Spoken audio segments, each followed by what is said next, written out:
The hold-up happened here at the National Australia Bank in Jesmond in October last year. As the gunman left the rear of the building, he was watched by two men, Captain Brian Greer and Bob Presker. They followed the gunman at a sensible distance, noting his description and later giving police details of a getaway car as well. Today, senior police congratulated the men for their efforts and, as an extra token of thanks from the National Bank, almost $6,000 reward divided between the pair. Brian Greer, a veteran of Vietnam, recalled the incident, saying he thought the balaclava and gun were stage props. The bloke walked straight out of the bank in a balaclava, sawn-off rifle, and a bag of whatever. And as soon as he started to hide him, he took his balaclava off and put the sawn-off rifle away in his jacket. I thought, this is for real. Yeah. He said that he was fairly nonchalant when he left. Well, he looked to me originally as high as a kite. He wasn't concerned about running until he got out of the shopping centre and turned right to go up the street. Was there any point when you actually did start to think, well, you could have got shot? No, not until I got back to the bank. Then what happened? Well, then I went to pieces.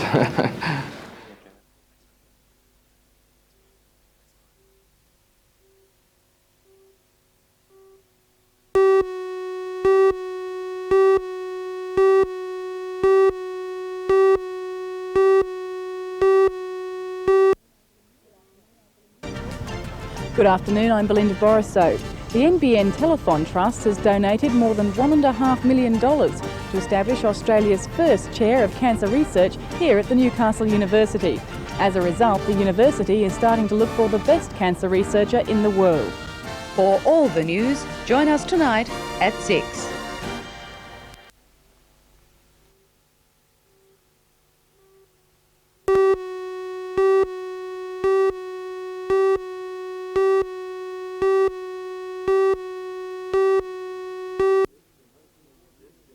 This emotional reunion was all the reward needed for hundreds of searchers who spent much of yesterday and the night before trying to find Melanie Tisdale. The huge search involving SES volunteers, police, local residents and the Westpac helicopter started on Monday afternoon when Melanie disappeared from her uncle's home in Kearsley. Although she turned up safe and well, the incident has raised more questions than it answered. Melanie was over 20 kilometres from her home, wandering in bushland off George Street. She was barefoot and police are highly sceptical that she could have wandered off on her own, let alone made any progress in dense scrub. Their inquiries will continue today.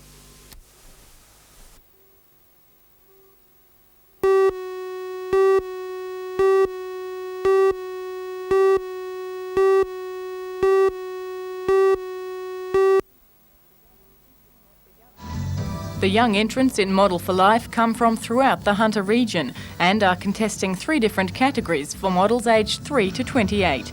There will be one winner from each category. The grand final of Model for Life is being held at Key One Entertainment and Exhibition Centre in Wharf Road. Including the 40 young models, around 100 people will take part in tonight's final, described as a fully staged theatrical event. Around 1,600 people are expected to attend.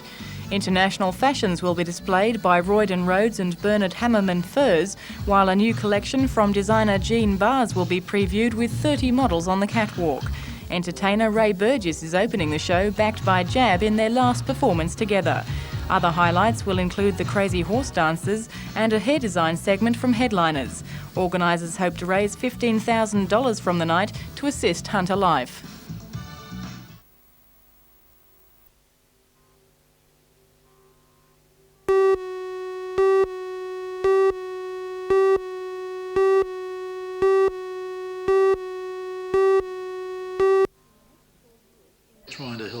In the next 4 years, Mayor Ivan Welsh says the council wants to encourage development, stimulate tourism and streamline the administration.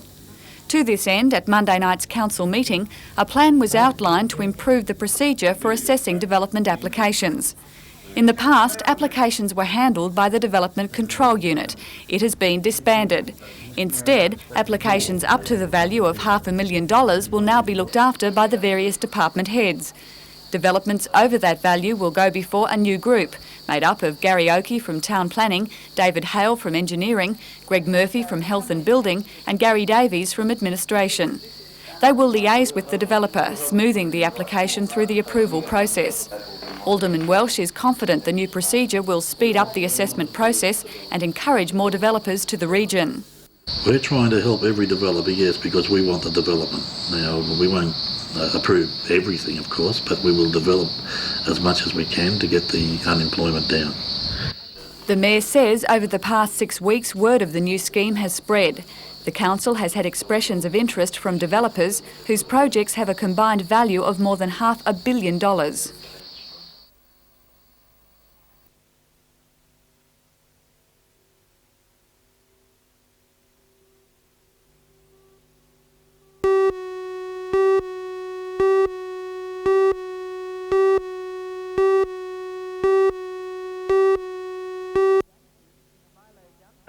Milo Dunphy was in the Hunter last night to address the annual general meeting of the Northern Parks and Playgrounds movement at the Shortland Wetlands Centre.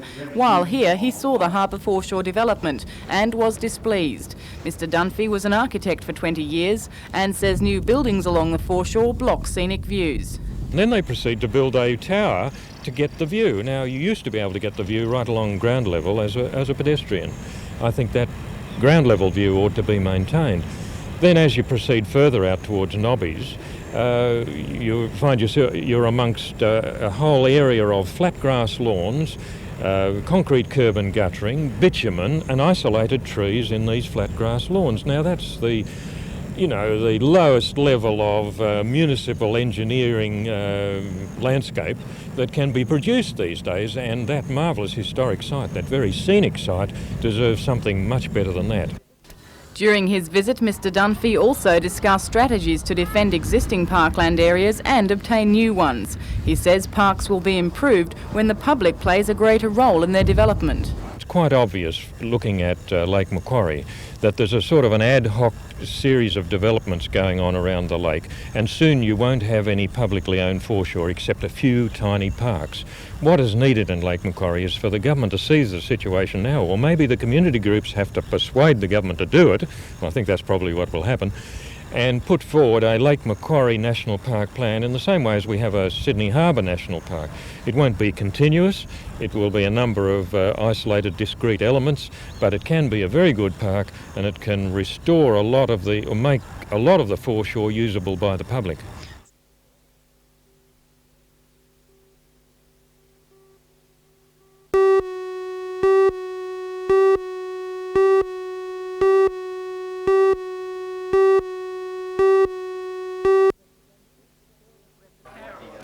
Representatives of various community groups got together at City Hall last night to discuss their plans for the longest birthday party.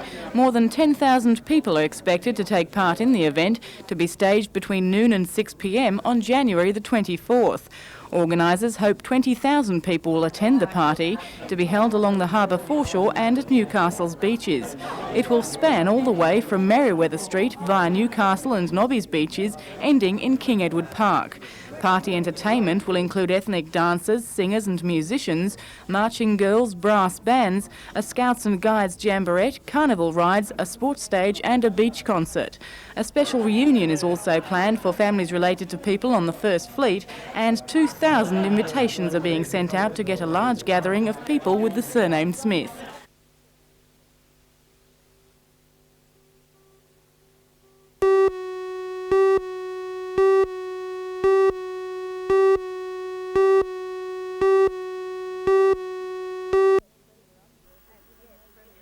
As yet, Premier Unsworth has given no definite indication of what the government plans to do to toughen gun laws. However, he says laws will be reassessed following discussions with Victorian Premier John Cain. What we're going to do is to have a complete reassessment of our gun laws, and I've had discussions with the Premier of Victoria, and in the next day or so we'll make a detailed announcement of our intentions. Premier Cain recently had the second gun massacre in his state capital in a year, and Mr Unsworth says banning weapons has been considered. Well, that's the approach that they've adopted in Victoria, and clearly there's some justification for that. Reported proposals being considered by the state government to toughen gun laws include adding semi-automatic and self-loading rifles to the banned gun list and limiting ownership of guns to people who need them for work or are members of registered gun clubs. Licences may also be restricted, and each gun owner will have to be licensed. fees for gun licences may increase and licence renewals may have to be justified each year. The government may also make gun registration mandatory. Perhaps not surprisingly, certain sporting shooters are concerned. John Patmore, president of the Newcastle branch of the Sporting Shooters Association, says gun registration has already failed in Victoria and New Zealand, and the New South Wales government is simply demonstrating a knee-jerk reaction to the Melbourne massacre. They're trying to penalise the legitimate firearms owner who statistically and overwhelmingly honours both his commitment to society and his commitment to his country and his sporting pursuits, make him the victim of this placebo legislation. He says the Victorian Registrar of Firearms recommends gun registration be abolished in that state, and only 58% of firearms in Victoria are actually registered. Still, 300,000 firearms in Victoria after 3 years of registration remain in the public unregistered. Meanwhile, the state opposition also claims any government attempt to implement tougher gun laws is a knee-jerk reaction to the massacre.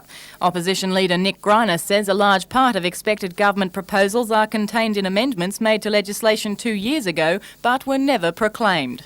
I mean, we're not really going to have police out there confiscating hundreds of millions of dollars and of equipment. They're simply not going to happen in practical terms. So the government should have started. If it was so fair dinkum and so worried about this, it shouldn't have waited for another massacre in Victoria. It should have proclaimed its own legislation from 1985, and it would have at least been seen to be genuine.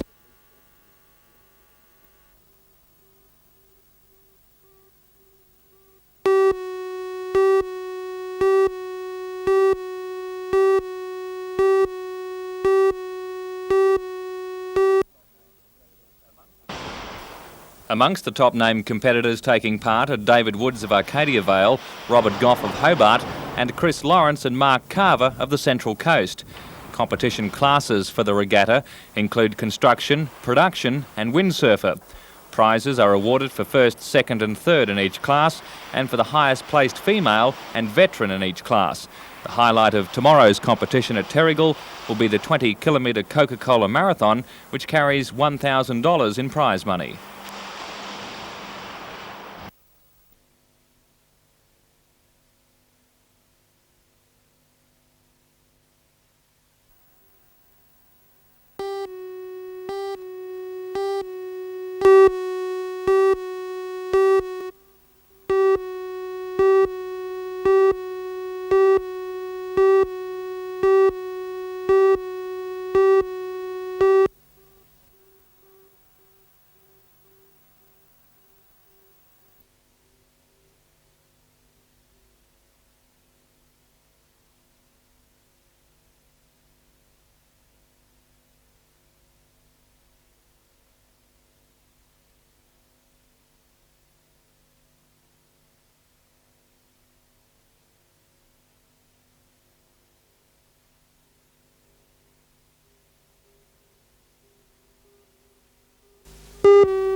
In NBN News, a couple questioned by police over the rape and murder of a 12-year-old Noosa schoolgirl have been extradited to Queensland.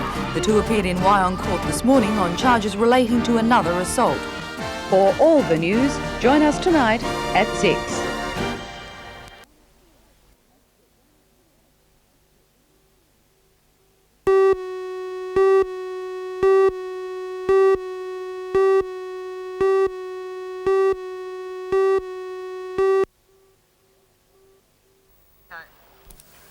Donna Proctor has been selected in the Australian team for the International Challenge and is no stranger to first-class competition. Donna is currently ranked number 6 in the world in the 400 metres individual medley and is expected to be one of Australia's shining lights at the meets. 20-year-old Colin Irvine was selected in the New South Wales state team for the challenge.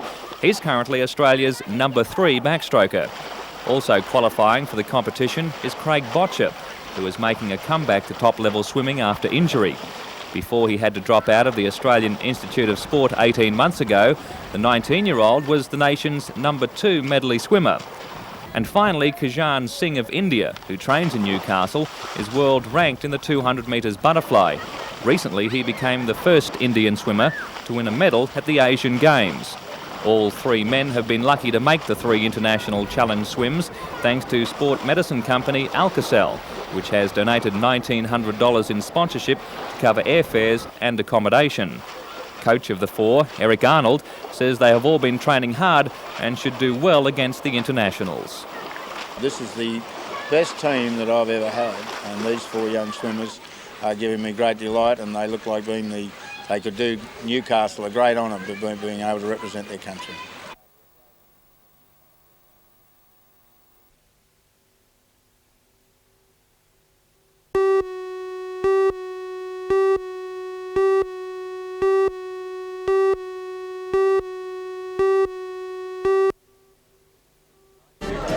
In tonight's news at 6, 28-year-old Robert Disney of Cardiff and his mother Bev of Dudley win more than $500,000 in last night's Lotto draw. A slip of the pen gave them one of only 2 First Division winning coupons. For all the news, join us tonight at 6.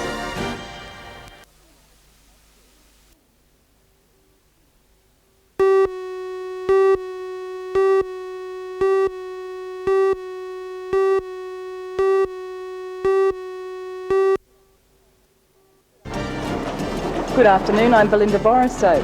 There's concern in Broadmeadow that a company here may have to close if new tougher gun laws are implemented across the country. D. Bennett produces these leather gun accessories and may have to sack 8 people. For all the news, join us tonight at 6.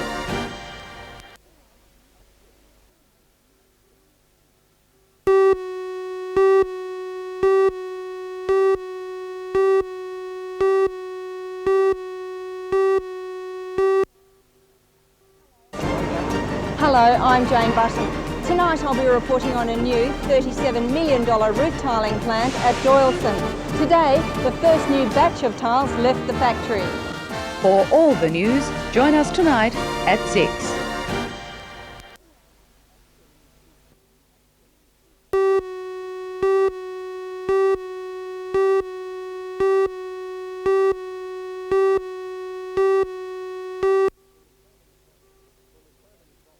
Well, there's so many problems with this particular budget. First of all, there's almost a $2 million deficit, which is just far out of proportion from anything that Newcastle has experienced before.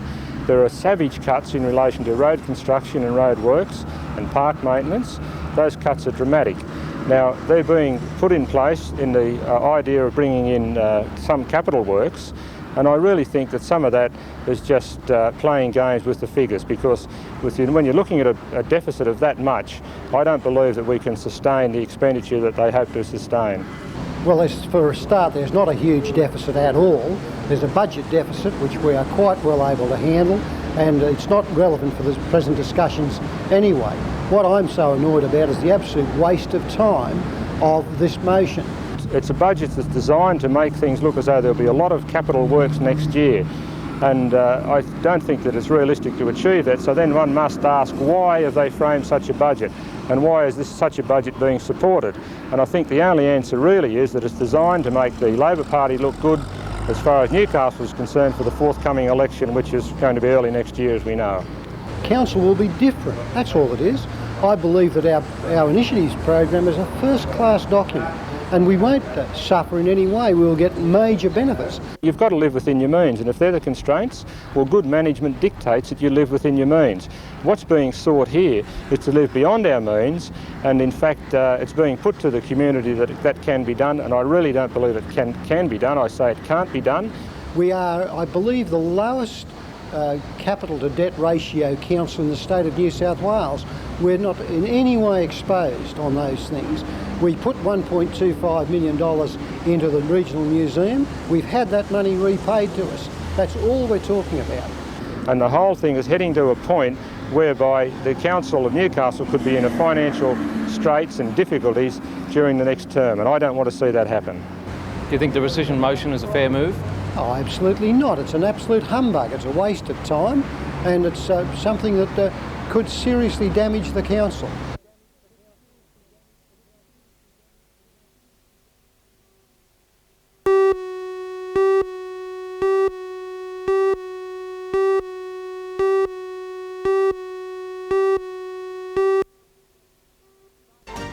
Despite problems with its engine, volunteers hope the William IV will be ready for sea trials next week.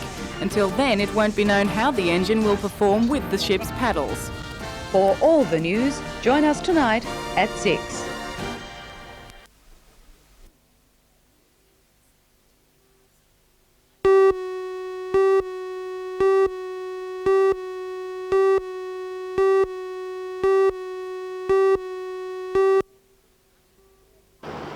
There have been problems with the William IV engine for some time. These were obvious when a tug was used to tow the steamship alongside the recent visitor, the Young Endeavour. William IV project manager Ken Wickner says the engine problems could be expected as it's a prototype. We have been having some continuing problems with the D valve on the LP cylinder, which is the valve that lets the inlet and exhaust steam gases out. It's hoped the engine will be ready for sea trials next week. But is the engine strong enough to power the paddles on the ship? Well, that's a question that I wouldn't even contemplate answering until such time as the engine is commissioned and running satisfactorily. That's all I can say. The ship's engine repair work is being supervised by Frank Lloyd at the Newcastle Tech. He says at present there's no indication the engine is underpowered. However, it may be necessary to reduce the size of the paddles to provide the optimum relationship between the paddles and the engine.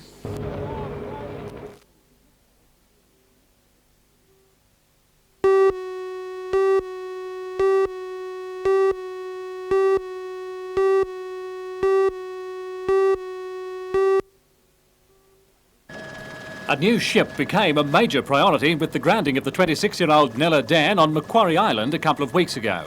And she has been icebound several times in recent years. The new ship, scheduled to begin service in October '89, will not only be a better icebreaker, she'll also be capable of high-level marine research to enable Australia to play a stronger role in Antarctic conservation. Carrington Slipways has been involved in the replacement project for 4 years now and is in the final stages of negotiations with the announced owner, P&O. Carrington's only competitor is the Fremantle-based Australian Shipbuilding Industries. But Carrington Managing Director Don Laverick is super confident. This is a very important contract for Carrington Slipways and Newcastle. It means work for everybody here and probably nearly double the present numbers for the next 18 months. It's also important that it's a learning curve that we can get up to full speed again. We're at about half speed now in the shipyard. Well, how confident are you that you'll get the contract over the Western Australian contender? We believe that we do have the best price and the most reliable delivery. Of even longer-term significance for the Hunter region is the impetus this contract would give to the region's chances of building the Navy's new frigates. Mr Laverick says the timing is perfect.